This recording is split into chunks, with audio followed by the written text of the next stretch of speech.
मेरे प्यारे पापा, मेरे न्यारे पापा, मेरे प्यारे पापा, मेरे न्यारे पापा।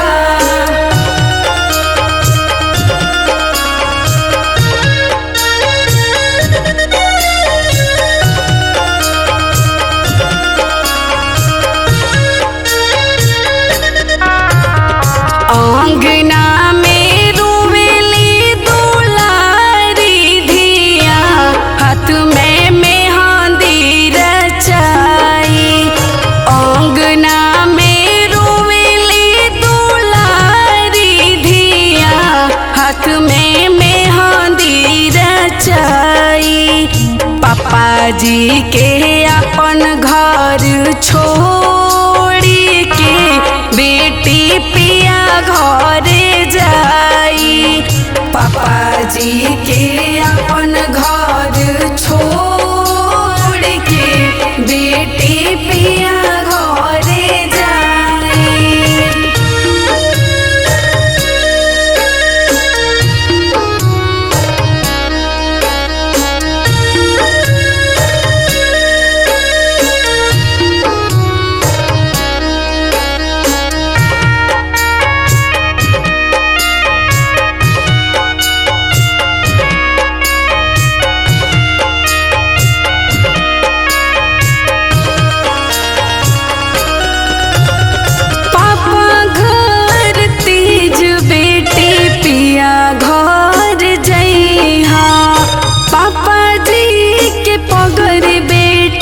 कबो ना झुकैहा,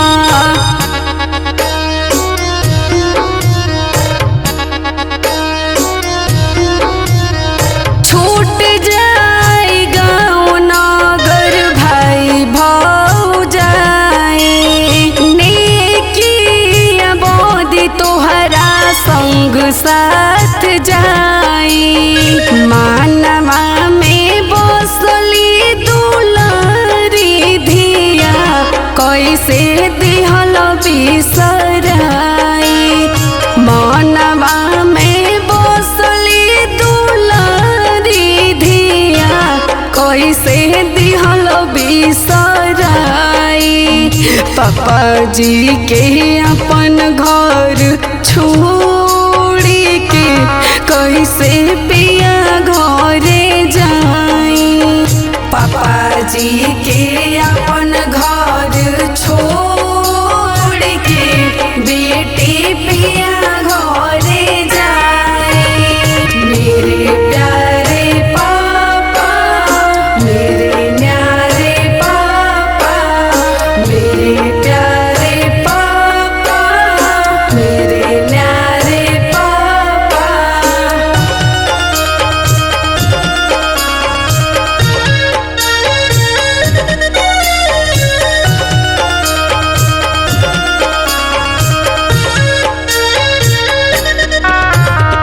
इह बात दुनिया के रीति रिवाज हो।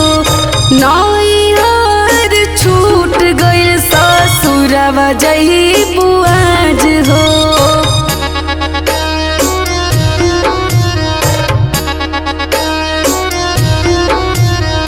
करत कन्यादान पापा करी जा कहे न फाटा। होई गइल छोरी बेटी सबे रहे जागल। रोइया सबके रुआई के बेटी डोली चढ़ी जाई। रोइया सबके रुआई के बेटी डोली चढ़ी जाई। पापा जी के अपन घर छोड़ी के बेटी पिया घरे जाई। पापा जी के